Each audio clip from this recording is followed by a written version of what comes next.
ইসরায়েলের কারাগারগুলোতে অসংখ্য ফিলিস্তিনি নাগরিক বিনা বিচারে ও সুনির্দিষ্ট অভিযোগ ছাড়া আটক আছেন, তাদের অনেকেই বছরের পর বছর কারাবরণ করছেন। গত বছরের ৭ অক্টোবরে হামাসের হামলার পর থেকে ইসরায়েলে ফিলিস্তিনি বন্দীর সংখ্যা আগের যে কোনো তুলনায় বেশি। সম্প্রতি ২ বন্দী মৃত্যুর পর ইসরায়েলি কারাগারে বিপর্যয়কর পরিস্থিতি সম্পর্কে সতর্ক করেছে দুটি ফিলিস্তিনি পর্যবেক্ষণ গোষ্ঠী।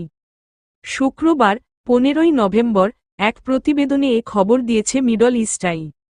এক যৌথ বিবৃতিতে ফিলিস্তিনি বন্দী বিষয়ক সাবেক মন্ত্রণালয় এবং ফিলিস্তিনি বন্দী সমিতি শুক্রবারে ৬১ বছর বয়সী সামি সুলেমান মুহাম্মদ আলিউই এবং ৪৪ বছর বয়সী আনোয়ার শাবান মুহাম্মদ আসলিম এর মৃত্যুর কথা ঘোষণা করেছে। এর মধ্যে আলিউই নাবলুসের বাসিন্দা এবং একজন হামাস নেতা। জানা গেছে, অসুস্থ হয়ে আয়লন, রামলা কারাগারের ক্লিনিক থেকে স্বামীর মেডিকেল সেন্টারে আশাফ হারফে স্থানান্তরিত হওয়ার ৬ দিন পর গত ৬ই নভেম্বর তিনি মারা যান। বিবৃতিতে অভিযোগ করা হয়, ফিলিস্তিনি কর্তৃপক্ষ, পিএ এজেন্সি এবং ইসরায়েলি কারা প্রশাসন এই ধরনের তথ্য প্রকাশের বাধ্যবাধকতা সত্ত্বেও তার মৃত্যুর বিবরণ প্রকাশ করেনি।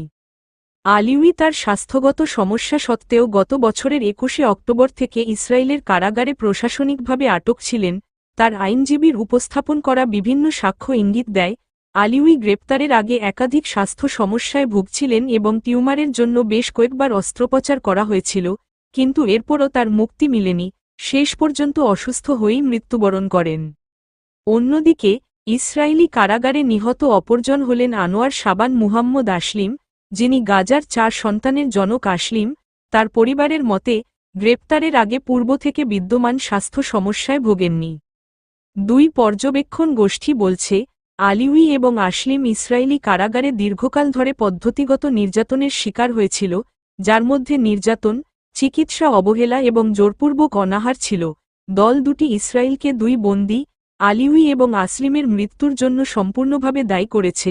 বিবৃতিতে সতর্ক করে বলা হয়েছে, গাজায় ইসরায়েলের যুদ্ধ শুরু হওয়ার পর থেকে বান্দীদের বিরুদ্ধে অপরাধ বেড়েই চলেছে। বন্দীদের মধ্যে বিশেষ করে যারা অসুস্থ এবং আহত, এই বিপর্যয়কর পরিস্থিতির কারণে মৃত্যুর সংখ্যা আরও অনেক বাড়বে।